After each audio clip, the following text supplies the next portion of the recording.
আচার খেতে তোমরা কে কে ভালোবাসো? আর আজকে হচ্ছে আমের আচার।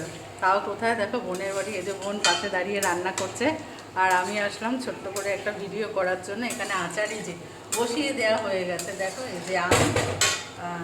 এই আমগুলো একদম এই যে আটি হয়ে গেছে, মানে শক্ত হয়ে গেছে এই জায়গাটা, দেখতেই পাচ্ছ।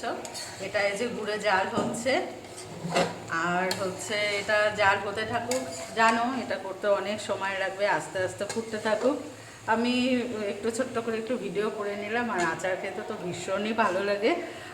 তোমাদের কার কার ভালো লাগে জানিও। আচার খেতে ভালোবাসে না মনে হয় এমন কোনো মানুষ নেই, বিশেষ করে মেয়েরা।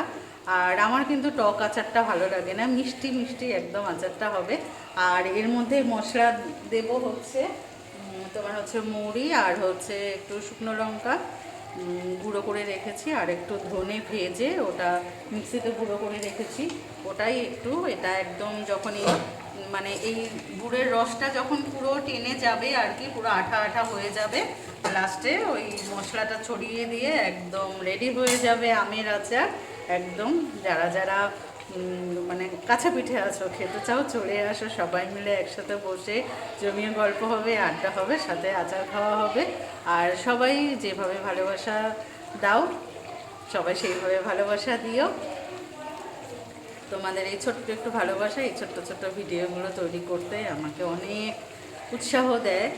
তোমাদের একটু ভালোবাসা, অনেক দূরে থাকো কিন্তু এত আপন করে নাও, যে এটাই আমি সত্যি আপ্লুত এবং চিরকৃতজ্ঞ তোমাদের কাছে সব সময়ের জন্য। তোমরা ভালো থেকো, সুস্থ থেকো। আবারও দেখা হবে পরে, আচার হতে থাকুক। চলো, টাটা, বাই বাই।